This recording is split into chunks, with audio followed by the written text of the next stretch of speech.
अगला टॉपिक है प्रतिशतता के अनुप्रयोग। समानुपात बता चुके हैं।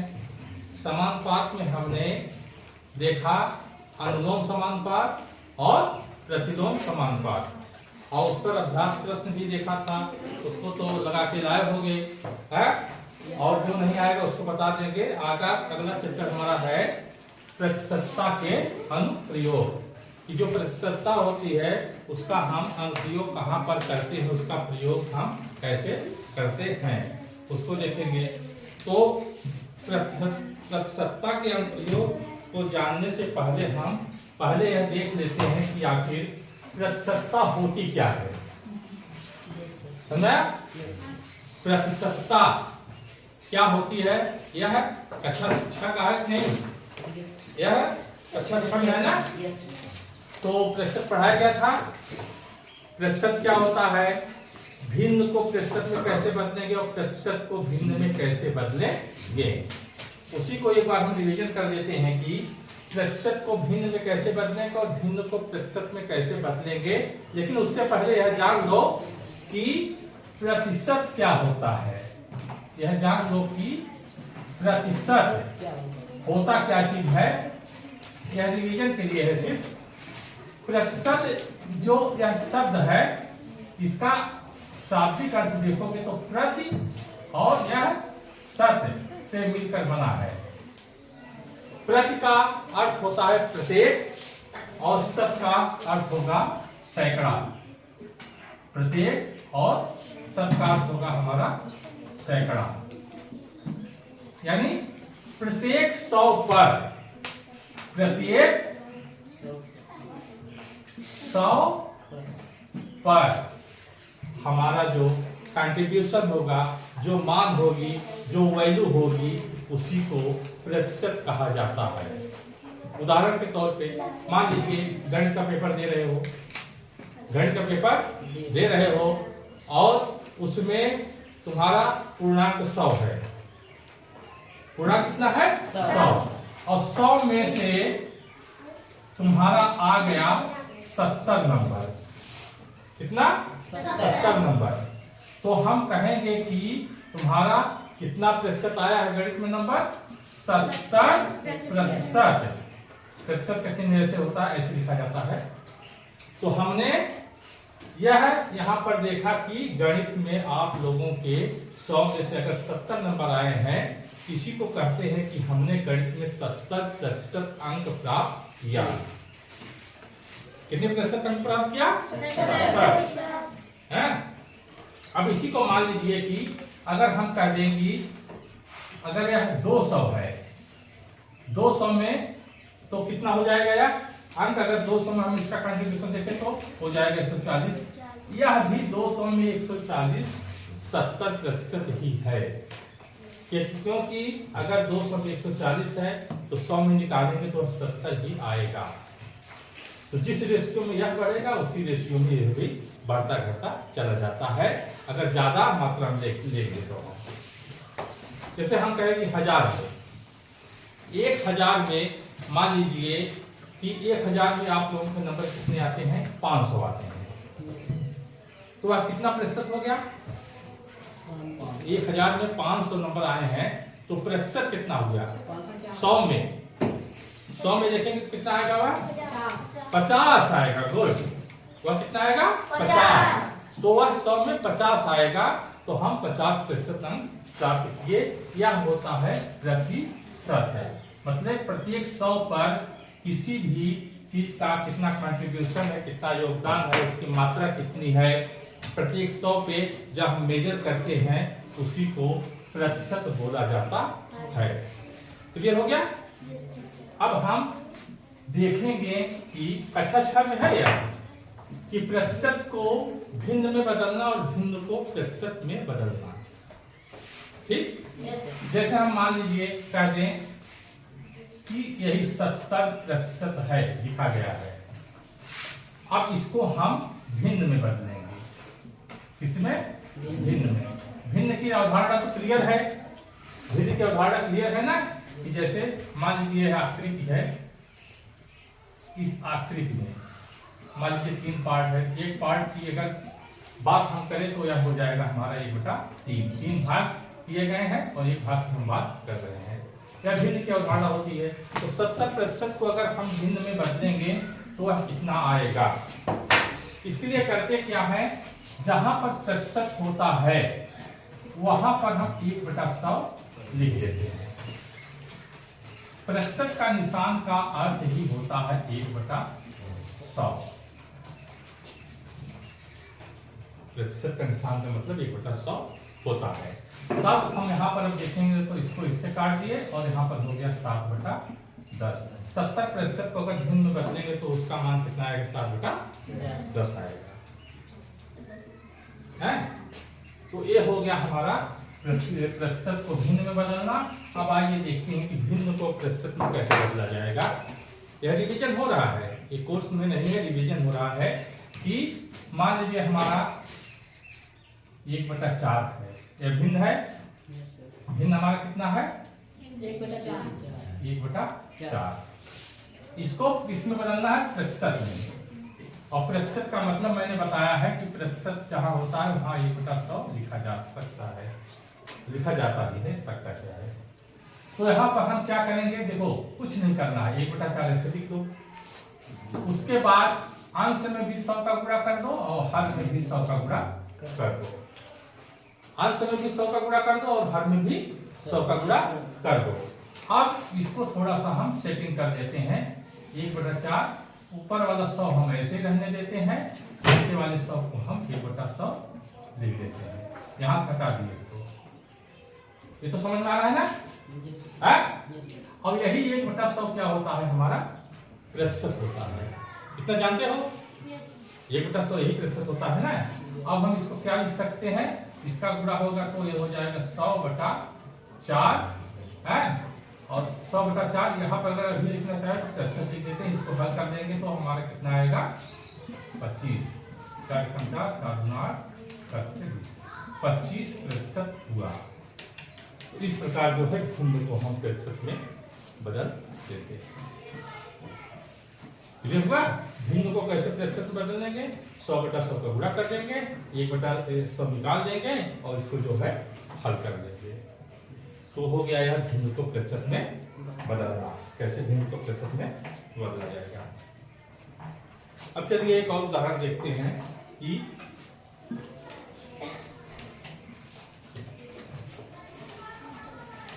एक आकृति है, मान लीजिए यही है, इस तरह एक आकृति है,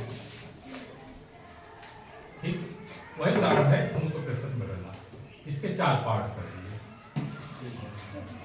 कितने पार्ट कर दिए, 4 पार्ट कर दिए। ये 3 पार्ट हम सेट कर देते हैं, 3 पार्ट सेट कर देते हैं।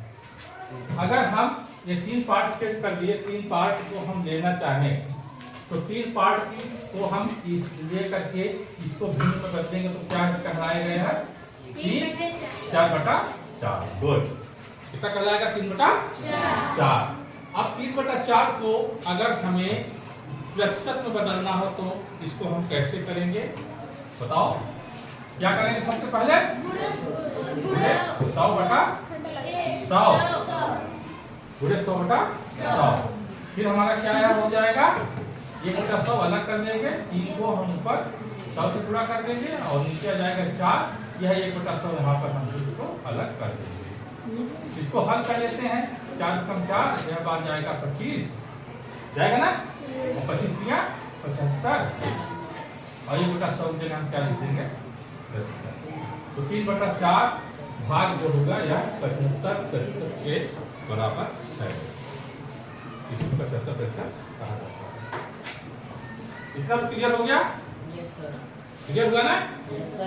अब हम आते हैं अपने टॉपिक पर कि प्रतिशतता के अनुप्रयोग क्या है, कहाँ हम प्रतिशतता को यूज करते हैं। 2 सवाल के माध्यम से उसको हम देखेंगे, ठीक है। हाँ,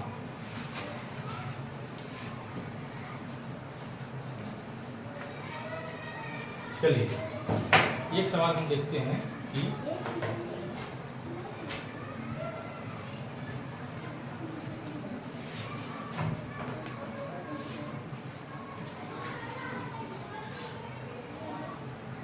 यदि किसी धनराशि, यदि किसी धनराशि, लिखते रहो तुम लोग भी, यदि किसी धनराशि का 15% 45 रुपये है, का 15% कितना है? 45 रुपये है। यदि किसी धनराशि का 15% कितना है? 45 रुपये है, तो वह राशि ज्ञात कीजिए। क्या करना है? वह कितना है राशि, वह है राशि ज्ञात कीजिए। वही धनराशि है, उसका 15% कितना है? 45 है। तो वह धनराशि क्या है, इसको हमें ज्ञात करना है। तो इसका हल देखते हैं। हल, मान लिया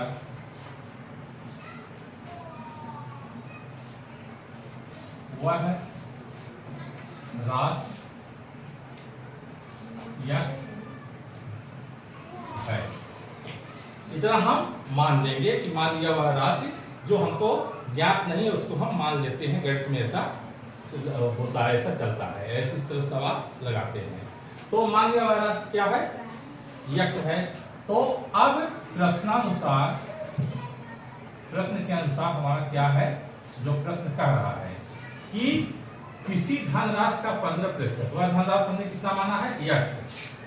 यक्स का 15%, यक्स का कितना प्रतिशत? 15% किसके बराबर है? वह 45 रुपये, 45 के बराबर है। यह हमारा समीकरण बन गया। यही कहा गया है ना कि किसी धनराशि का 15%, तो यक्स का 15% बराबर 45। ठीक, अब इसको हम हल करते हैं। तो या यक्स का जहां होता हम गुणा कर देते हैं। 15% का मतलब होता है 1/100, तो 15/100 लिख देंगे, बराबर हो गया हमारा 45। अब इसको हल करेंगे तो क्या करते हैं, यहाँ पर ये गुणा करते हैं x का मान ज्ञात करने के लिए। x बराबर हो जाए हमारा 45 गुणे 100/15, या x का मान हो जाएगा 15 कम 15, 15 3 45, 3 का 100 में गुणा करेंगे आ जाएगा 300। x का मान हमारा है 300। यही 300 रुपये हमारा आंसर हो गया कि 300 रुपये का 15% 45 रुपये होगा। यह है प्रतिशतता के अनुप्रयोग, कि हम दैनिक जीवन में प्रतिशत को प्रयोग कैसे करते हैं। ठीक, चलिए एक और उदाहरण देखते हैं प्रतिशतता के अनुप्रयोग में। ठीक है, ये तो नोट हो गया होगा। चलिए हम और देखते हैं प्रतिशतता का दूसरा अनुप्रयोग क्या है।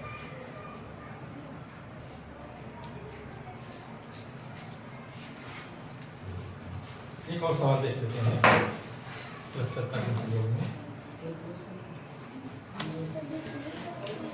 देखो, किताब से भी हो जाएगा, ऐसी बात नहीं है। दूसरा सवाल देखते हैं। ठीक है, एक गांव की जनसंख्या 750 है। ऐसे सवाल कंपटीशन में बहुत पूछे जाते हैं। एक गांव की जनसंख्या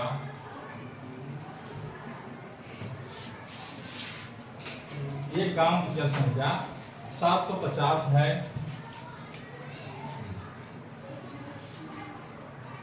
ठीक, आगे क्या कह रहा है कि यदि उनमें से 50 व्यक्ति निरक्षर हों, यदि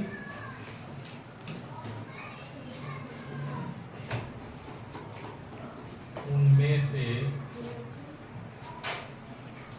50 व्यक्ति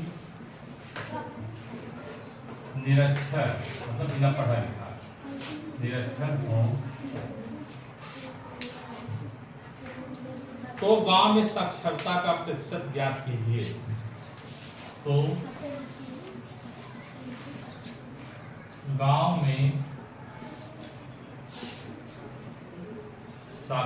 प्रतिशतता का प्रतिशत ज्ञात कीजिए। यह सब क्या है? प्रतिशतता का अनुप्रयोग है। क्या है? प्रतिशतता का अनुप्रयोग है यह, कि प्रतिशतता का हम यूज कहां पर करते हैं। तो इसमें कहा गया है कि एक गांव की जनसंख्या 750 है और यदि उनमें से 50 व्यक्ति निरक्षर है, मतलब वो पढ़े लिखे नहीं है। अगर 50 निरक्षर है तो कितने पढ़े लिखे हो गए? 700 हो गए। तो इसको 700 को हमको प्रतिशत में बनाना होगा कि कितने प्रतिशत आएगा। इसको लगाने का तरीका यह है कि गांव में साक्षर व्यक्ति, कल देखो कैसे करते हैं। पहले हम इसको गांव में साक्षर व्यक्ति निकालेंगे कि गांव में साक्षर व्यक्ति बराबर कितना हो जाएगा? वह कुल व्यक्ति माइनस निरक्षर व्यक्ति। कुल व्यक्ति हमारा कितना है?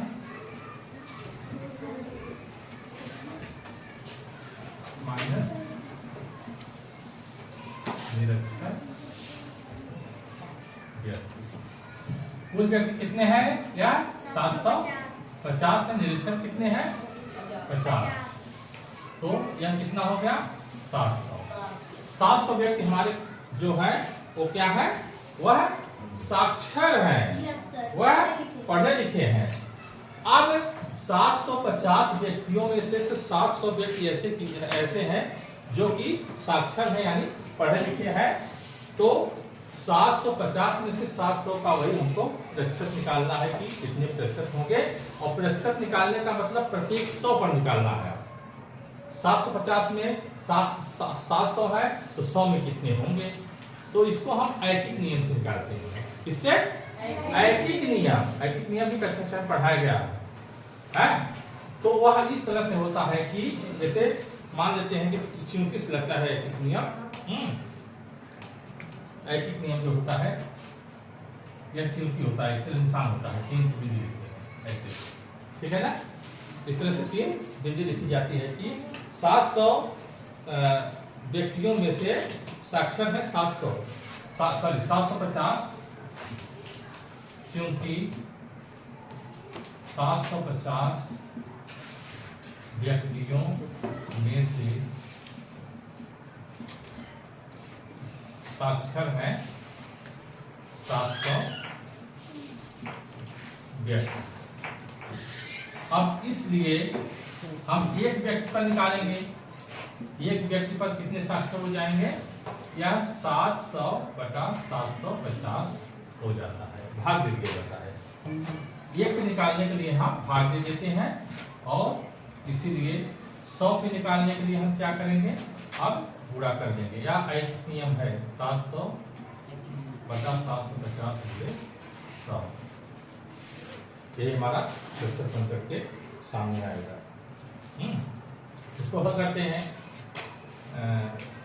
ये हो गया हमारा, इससे जो है यह कट गया, 25 3 75, 25 चौका 100, हमारा हो गया 7 चौक 28,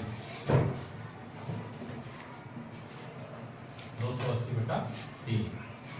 इसको भाग करेंगे तो 3 नवा 27 हो गया हमारा 10, 3 त्रिका 9, 1 10, फिर 3 त्रिका 9, 3 त्रिका 9, इतना 93.33%। ये आंसर हो गया हमारा कि उस गांव में 93.33% व्यक्ति क्या है?